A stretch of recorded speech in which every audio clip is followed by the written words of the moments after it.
Hey vlog, it's been a while since I've uh, talked here. Wow, and I don't even remember what I should be talking about. This is my business vlog. My business is making closure videos. And one thing I could talk about is my studio. Here's my studio. See, I've got acoustic paneling on the walls that helps keep the echo down. Not enough, but it helps. I've got a whiteboard with my lights in front of it. Um, these lights are, and a camera over here. There's the camera. This is what I use to record when I'm in front of the whiteboard. Um, I really optimize my video production for speed and throughput.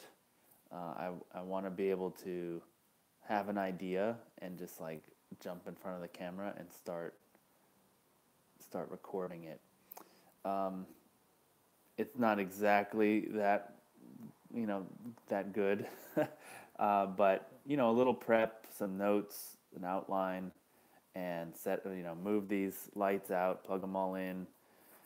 I've I know exactly on the floor where to put the camera, all the settings, and just set it up real quick, and I start recording, and then I edit it on this. Oh, my desk is a mess right now. I edit it on this. It's getting overloaded, my computer. I've been thinking about doing a format and reinstall everything. I think it's good to do that even if your computer isn't that slow. It's good to start from uh, it's good practice to make you save the stuff that you want to keep in one place, or not one place, but in a safe place. Because, what often happens is I just have all this stuff strewn all over the hard drive, and I can find it when I need it, but then, what if something goes wrong or something? And just having I've used this computer for like three, three different jobs now, when I was working full time. And so each job had its own little thing that it needed, like, oh, this job needs Postgres, and this job needs MySQL, and this job needs this and this. And so there's just all this stuff installed on the machine that's probably running like in the background that don't even I don't even remember installing it. It would be good to get rid of that kind of stuff. Just start from scratch. I like to keep my setup pretty minimal. That helps um, to be able to do that. Anyway, that's something I've been thinking about. Whether, and the other option is get a new machine. This is from 2013. It's the 15-inch MacBook Pro with Retina screen. Um, it's pretty reliable. It's starting to flake out a lot though, and I don't know. Um, I don't know if it's just like old hardware is getting rusty and stuff like that, or it's software that if I just started from scratch, it would be nice again. We'll see. I don't really have the time because that kind of takes all day to do. You're like not productive because, oh, I need this program, oh, I need that program. So that'll have to all wait until after Closure Sync. I can keep going for that. Um, I did a sale. I don't know if I talked about that last time, but it was a sale of Understanding Reframe, which was about a 9-hour course. It turned out to be. It went pretty well. I mean, I made a few $1,000s on it. Um, I also put into it 50% off building reframe components, which is related, and I used a little upsell plugin so that if you put one of them into your cart, oh, I think it works both ways. If you put one of them in your cart, you're supposed to get, when you're looking in your cart, it's like, hey, you might want this one too. So um, that I got a few like people buying both. The thing is, building reframe components is kind of old. Not that it's out of date, but most people who wanted to buy it probably already bought it. So to see the double is probably not. It's not likely. Um, and when I look at my sales like that, it's kind of disappointing because the biggest sale I ever did, if I included the pre-sale and the launch sale, I made about $13,000 on that one course. And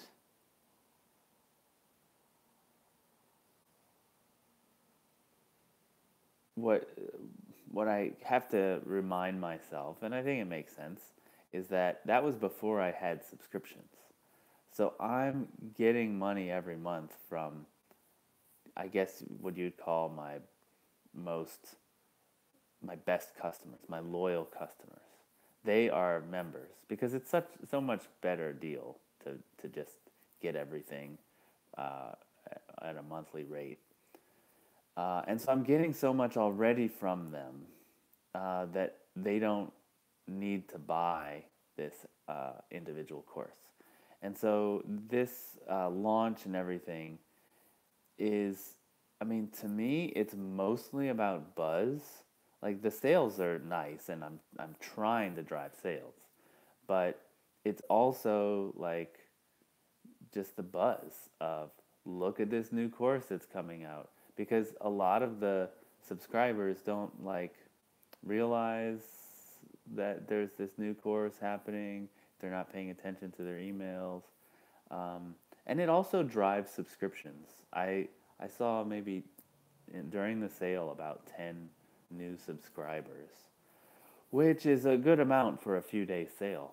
Um, so when I started off with just individual sales, and then I moved into subscriptions with no individual sales, and then I added individual sales back because it just took some time with the in the back end to get that working. Um, and the real reason to put them back was simply to show, well, okay, there's two reasons. One is that a lot of people don't want a subscription. I know it's cheaper to get a subscription. The subscription is $49 a month, and a course can be $75. So if you think you can finish the course in a month, it's better to do the $49, right? Plus, you get other courses in case you want to watch something else, like, oh, this was so good, I want something else. So it really makes sense to do the subscription. But it's a recurring charge, and a lot of people don't want a recurring charge. I have one person who buys a month and then cancels immediately because you still have access for the whole month that you bought, and because he doesn't want the charge to like show up one day and he forgot that this thing was going.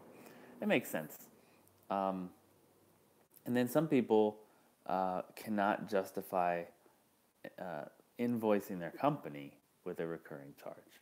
So their company would gladly pay $200 for the course, but they wouldn't pay a $50 a month thing. So that's how it has to be. So I've got both. So I see like a split between them, which is cool. And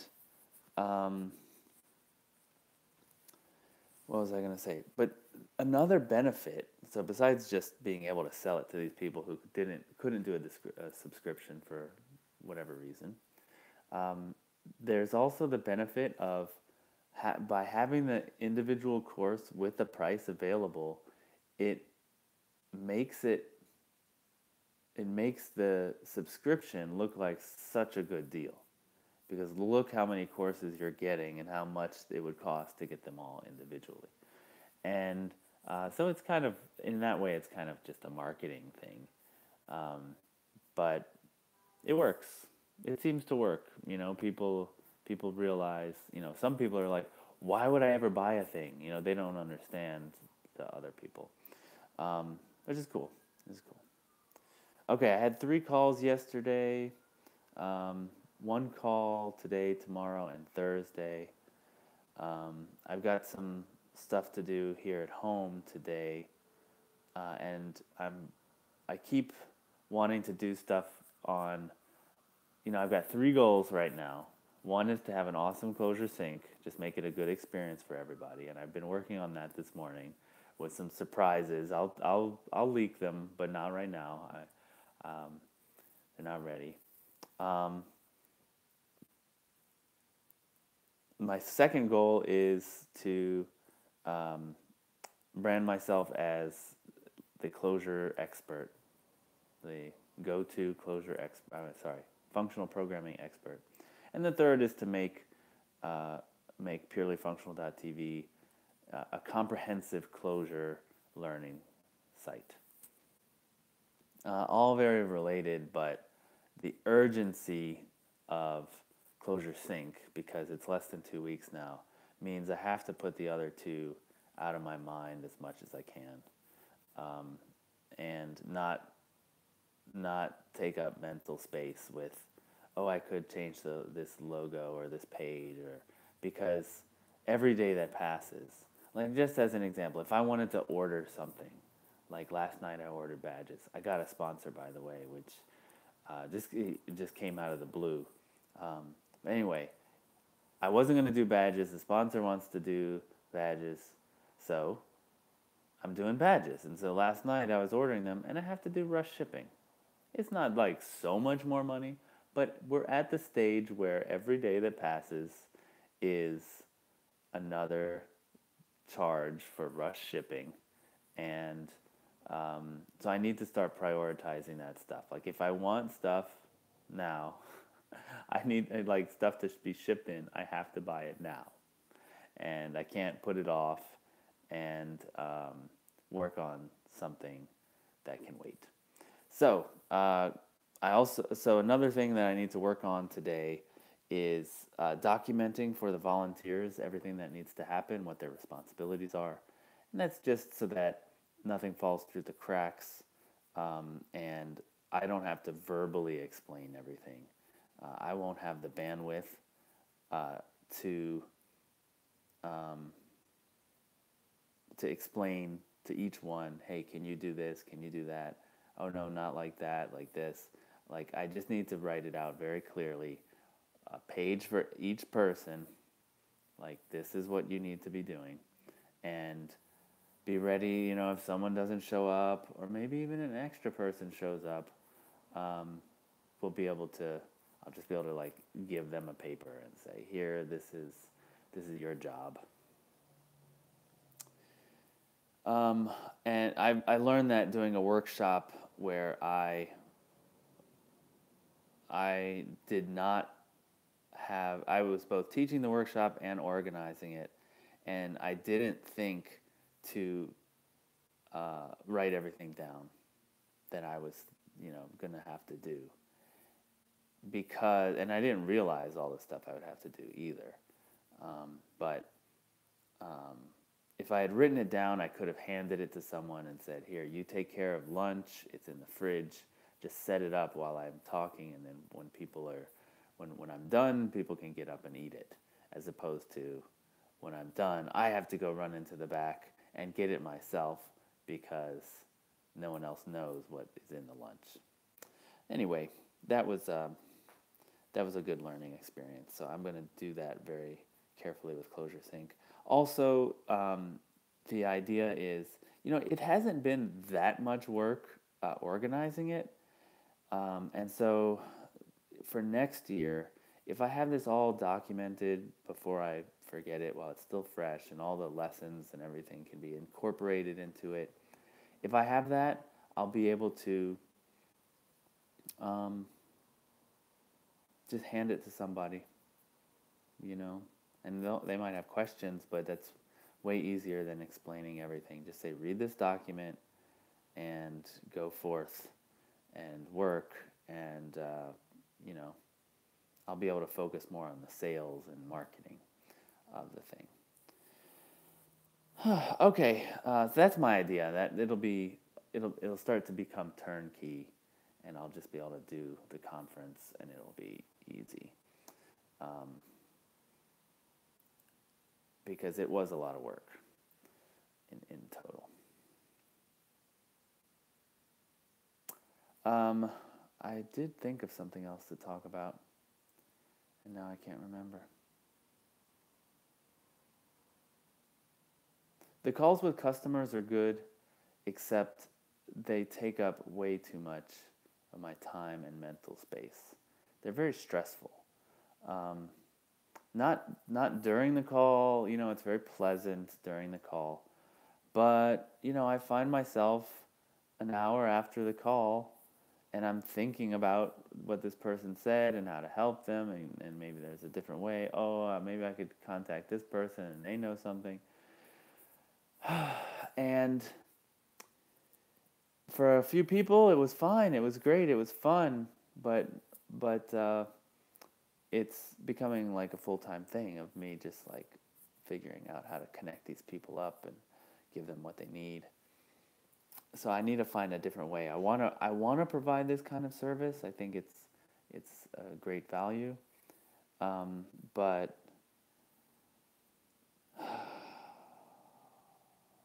I don't think I can do it one on one. Maybe I can do like a office hours, like a call-in show. Maybe I could do something like do it by email. Um, it would be nice to have a more organized system of the people I do know that I can connect people to. Um, there are a lot of good things that I've been learning. Like, one thing is I need to start talking to companies and figuring out how do you hire? Like, what do you want people to know? Because I can teach them that stuff. And it will just make your interview process that much smoother because you'll know that they know the stuff. As opposed to, what I've heard from people who have interviewed for closure jobs is they just get pointed at something like structure and interpretation of computer programs, which is a 450-page textbook, and everyone gets it's the kind of book that's so dense. Everyone gets something different out of it, and so you read it and you learn something, and you come back and you haven't learned what they see as the important thing. It's there's too much, and um, I just need to come up with something for them because I think it would make everyone happy. The same way Google and Facebook are happy pointing people to the book, Cracking the Coding Interview. That's what they do. They just say, read this book, practice the puzzles, learn the first half, and do a lot of practice puzzles in the second half, and then come back on the interview and we'll talk. I want to be able to do that. I want someone to say, go on purelyfunctional.tv, buy the $200 interview prep course, and learn everything in it. It's very dense. Practice a little, and boom. So that's something for after the conference, of course. I'm starting this podcast with a few other folks. It's me and three other people, and it's just like a panel discussion about the news, which is good, but I've never done something like that. But because it's very low work, it's just kind of show up, connect to the video stream, and prepare a little bit with the notes that they give you. Like, I feel like I can do this and have something intelligent to say. And it's probably always going to devolve into like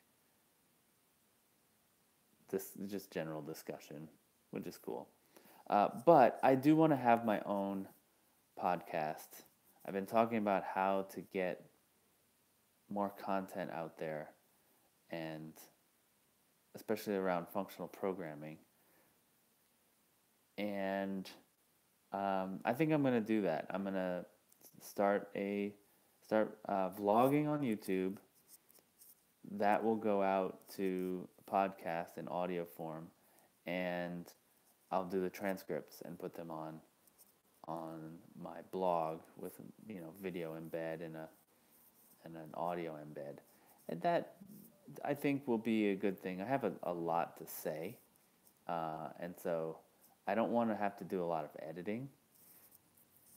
So that will be a challenge, but it always is a challenge at first to like figure out the style of the show and stuff like